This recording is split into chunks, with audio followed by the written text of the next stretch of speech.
ग्रामी बस पहाड़ी इलाके से गुजर रही थी। अचानक बिजली चमकी, बस के करीब आई और वापस चली गई। बस आगे बढ़ती रही। आध घंटे बाद बिजली दोबारा आई, बस के पिछले हिस्से की तरफ लपकी, लेकिन वापस चली गई। बस आगे बढ़ती रही। बिजली एक बार फिर आई और वो इस बार दाईं साइड पर हमला आवर हुई, लेकिन तीसरी बार भी वापस लौट गई। ड्राइवर समझदार था, उसने गाड़ी रोकी और ऊंची आवाज में बोला, भाइयों, बस में कोई गुनाहगार सवार है, ये बिजली उसे तलाश कर रही है। हमने अगर उसे न उतारा तो हम सब मारे जाएंगे। बस में सरासीमगी फैल गई और तमाम मुसाफिर एक दूसरे को शक की नजरों से देखने लगे। ड्राइवर ने मशवरा दिया, सामने पहाड़ के नीचे दरख्त है, हम तमाम एक एक करके उतरते हैं और उस दरख्त के नीचे खड़े हो जाते हैं। हम में से जो गुनाहगार होगा, बिजली उस पर गिर जाएगी और बाकी लोग बच जाएंगे। ये तजवीज काबिल अमल थी। तमाम मुसाफिरों ने इत्तेफाक किया। ड्राइवर सबसे पहले उतरा और दौड़कर दरख्त के नीचे खड़ा हो गया। बिजली आसमान पर चमकती रही, लेकिन वो ड्राइवर की तरफ नहीं आई। वो बस में वापस चला गया। दूसरा मुसाफिर उतरा और दरख्त के नीचे खड़ा हो गया। बिजली ने उसकी तरफ भी तवज्जो नहीं दी। तीसरा मुसाफिर भी साफ बच गया। यूं मुसाफिर आते रहे, दरख्त के नीचे खड़े होते रहे और वापस जाते रहे, यहां तक कि सिर्फ एक मुसाफिर बच गया। ये गंदा मजहूल सा मुसाफिर था। कंडक्टर ने उसे तरस खाकर बस में सवार कर लिया था। मुसाफिरों ने उसे बुरा भला कहना शुरू कर दिया।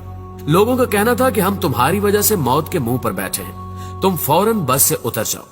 वो उससे उन गुनाहों की तफसील भी पूछ रहे थे जिनकी वजह से एक अजियतनाक मौत उसकी मुंतजिर थी। वो मुसाफिर उतरने के लिए तैयार नहीं था, लेकिन लोग उसे हर कीमत पर बस से उतारना चाहते थे। मुसाफिरों ने पहले उसे बुरा भला कहकर उतरने का हुक्म दिया, फिर उसे प्यार से समझाया और आखिर में घसीट कर उतारने लगे। वो कभी किसी सीट की पुष्ट पकड़ लेता था, कभी किसी राड के साथ लिपट जाता और कभी दरवाजे को जप्फा मार लेता, लेकिन लोग बाज ना आए। उन्होंने उसे जबरदस्ती घसीट कर उतार दिया। ड्राइवर ने बस चला दी। बस जो ही गुनाहगार से चंद मीटर आगे गई, धाड़ की आवाज आई, बिजली बस पर गिरी और तमाम मुसाफिर चंद लम्हों में जलकर भस्म हो गए। वो गुनहगार मुसाफिर 2 घंटों से मुसाफिरों की जान बचा रहा था। नाज़रीन ग्रामी, मुझे किसी साहब ने एक दिलचस्प वाकया सुनाया। वो तुर्की के रास्ते यूनान जाना चाहते थे। एजेंट उन्हें तुर्की ले गया। ये अजमेर शहर से दूसरे लोगों के साथ बर्फबारी का इंतजार करने लगे। सर्दियां यूरोप में दाखिले का बेहतरीन वक्त होता था। बर्फ की वजह से सिक्योरिटी एहलकार मोर्चों में दुबक जाते थे। बॉर्डर पर गश्त रुक जाता था और एजेंट लोगों को कश्तियों में सवार करते थे और उन्हें यूनान के किसी साहिल पर उतार देते थे। ये एजेंटों की आम प्रैक्टिस थी। उन साहब ने बताया कि हम तुर्की में एजेंट के डेरे पर पड़े थे। हमारे साथ गुजरांवाला का एक गंदा सा लड़का था। वो नहाता भी नहीं था और दांत भी साफ नहीं करता था। उससे खौफनाक बू आती थी। तमाम लोग उससे परहेज करते थे। हम लोग दिसंबर में कश्ती में सवार हुए। हम में से कोई शख्स उस लड़के को साथ नहीं ले जाना चाहता था। हमने उसे रोकने की कोशिश की, लेकिन वो रोना शुरू हो गया। एजेंट के पास वक्त कम था, चुनांचे उसने उसे ठुड्डा मारकर कश्ती में फेंक दिया। कश्ती जब यूनान की हदूद में दाखिल हुई तो कोस्ट गार्ड एक्टिव थे। यूनान को शायद हमारी कश्ती की मुखबरी हो गई थी। एजेंट ने मुख्तलिफ रास्तों से यूनान में दाखिल होने की कोशिश की, मगर हर रास्ते पर कोस्ट गार्ड थे। इस दौरान उस लड़के की तबीयत खराब हो गई। वो उल्टियां करने लगा। हमने एजेंट से एहतजाज शुरू कर दिया। एजेंट टेंशन में था, उसे गुस्सा आ गया। उसने 2 लड़कों की मदद ली और उसे उठाकर यख पानी में फेंक दिया। वो बेचारा डुबकियां खाने लगा। हम आगे निकल गए। हम अभी आध किलोमीटर आगे गए थे कि हम पर फायरिंग शुरू हो गई। एजेंट ने कश्ती मोड़ने की कोशिश की। कश्ती अपना तवाजुन बरकरार न रख सकी और वो पानी में उलट गई। हम सब पानी में डुबकियां खाने लगे। मैंने खुद को सर्दी, पानी और खौफ के हवाले कर दिया। मेरी आंख खुली तो मैं अस्पताल में था। मुझे अमले ने बताया कि कश्ती में सवार तमाम लोग मर चुके हैं, सिर्फ 2 लोग बचे हैं। मैंने दूसरे शख्स के बारे में पूछा। डॉक्टर ने मेरे बेड का पर्दा हटा दिया। दूसरे बेड पर वही लड़का लेटा था जिसे हमने अपने हाथों से समंदर में फेंका था। समंदर की लहरें धकेलकर उसे साहिल तक ले आई थी। मुझे कोस्ट गार्ड ने बचा लिया था, जबकि बाकी लोग गोलियों का निशाना बन गए या फिर सर्दी से छिटर कर मर चुके थे। मैं 15 दिन अस्पताल में रहा। मैं इस दौरान ये सोचता रहा कि मैं क्यों बच गया। मुझे कोई जवाब नहीं सूझता था। मैं जब अस्पताल से डिस्चार्ज हो रहा था, मुझे उस वक्त याद आया कि मैंने इस लड़के को लाइफ जैकेट पहनाई थी। एजेंट जब उसे पानी में फेंकने के लिए आ रहा था तो मैंने फौरन बाग से जैकेट निकालकर उसे पहना दी थी। ये वो नेकी थी जिसने मुझे बचा लिया। मुझे जो ही ये नेकी याद आई, मुझे 6 माह का वो सारा जमाना याद आ गया जो हमने उस लड़के के साथ गुजारा था।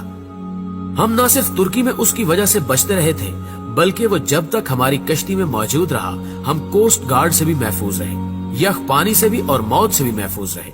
हमने जो ही उसे कश्ती से धक्का दिया, मौत ने हम पर अटैक कर दिया। मैंने पुलिस से दरखास्त की कि मैं अपने साथी से मिलना चाहता हूँ। पुलिस एहलकारों ने बताया कि वो पुलिस वैन में तुम्हारा इंतजार कर रहा है।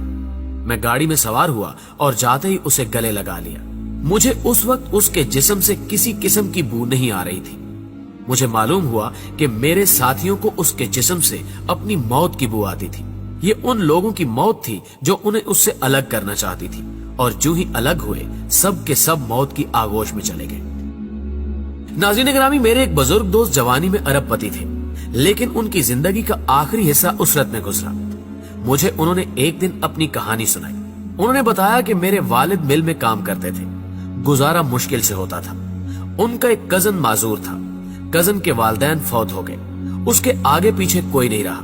मेरे वालिद को तरस आ गया और वो उसे अपने घर ले आए। हम 5 बहन भाई थे। घर में गुर्बत थी और ऊपर से एक माजूर बच्चा सर पर आ गया। वालदा को वो अच्छे नहीं लगते थे। वो सारा दिन उन्हें कोसती रहती थी।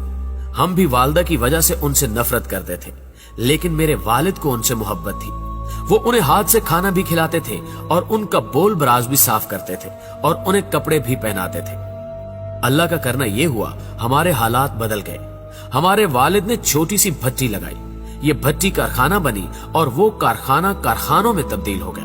हम अरबपति हो गए। 1980 की दहाई में हमारे वालिद फौत हो गए। वो चचा तरके में मुझे मिल गए। मैंने उन्हें चंद माह अपने घर रखा, लेकिन मैं जल्द ही तंग आ गया। मैंने उन्हें पागल खाने में दाखिल करा दिया और वो पागल खाने में रहकर इंतकाल कर गए। बस उनके इंतकाल की देर थी कि हमारा पूरा खानदान अर्श से फर्श पर आ गया। हमारी फैक्ट्रियां, हमारे घर और हमारी गाड़ियां, हर चीज नीलाम हो गई। हम रोटी के नवालों तक को तरसने लगे। हमें उस वक्त मालूम हुआ कि हमारे माजूर चचा हमारे रिज्क की जमानत थे। हम उनकी वजह से मोहल्लों में जिंदगी गुजार रहे थे। वो गए तो हमारी जमानत भी खत्म हो गई। हमारे महल हमसे रुखसत हो गए और हम सड़क पर आ गए।